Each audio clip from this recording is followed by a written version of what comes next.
Oh, yes. So I misspoke a moment ago.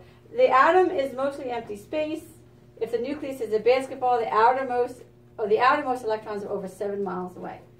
So maybe I guess the inner ring could be close to Bowen, and by the outer ring it's way far away. So that would put us, if we're here, we're 7 miles from here. I know, Hamilton somewhere. Like Mercer County. Yeah. College, really. Yeah, pretty far. Okay, so it gives an idea of just how much of empty space there are. Okay, the nucleus. Now this shouldn't come as any surprise, considering this column here. Where do you think most of the mass of the atom is concentrated? Yeah, I just wrote down. Most mass is concentrated. Okay. Again, that takes us back to Rutherford's experiment with the dense concentration of the nucleus that was able to kind of ping those particles back at him. Okay. Yeah. So let's see. So now another important concept is that the protons determine the element. Okay. So let's see. All right. So when we have a particular atom and we count the number of protons that are in that atom, that is what determines what element we're talking about. Okay. So the atomic number, right? That's what we're going to call the atomic number. Now, a given atom can have a set number of protons, but the number of neutrons can vary. Okay, we'll see that in a moment about what type of different variability we can have in the neutrons. But the proton is what determines what the element is. So on a periodic table of the elements, anything that has one proton is always what?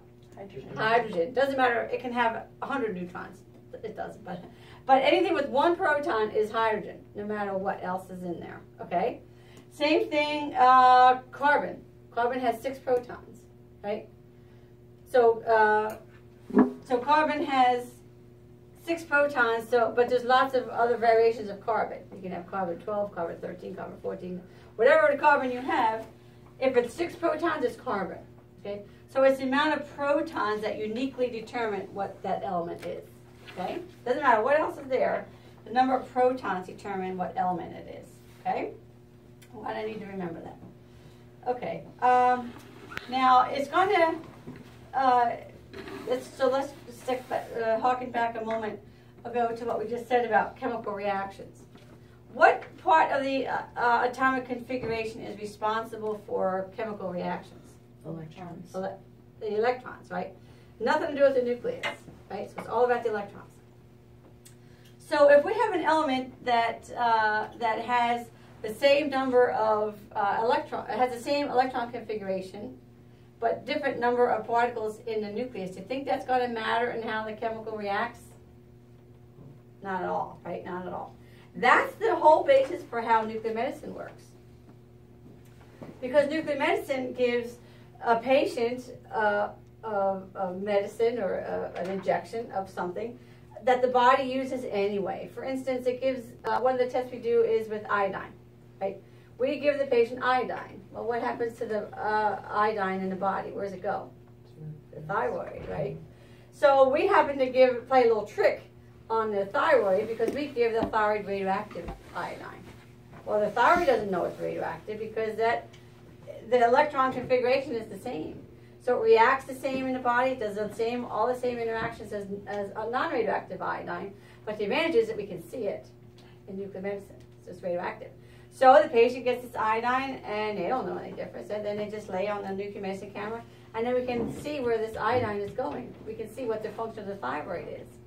If it uptakes a lot, if there's a large concentration of this iodine in their thyroid, we'll see, okay, maybe you have hyperthyroid problems, maybe some issue with the function of the thyroid, right?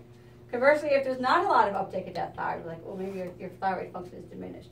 But it all comes down to the trick that we trick this thyroid with a different isotope of iodine with the same electron configuration, so it reacts exactly the same way, but it has a different nucleus.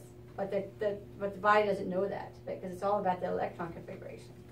Okay, but it's still iodine. It still has, I don't know, 60-some protons in it, right? So that's the key feature. Okay, we'll talk more about that in a little bit. Okay, so that's about the nucleus.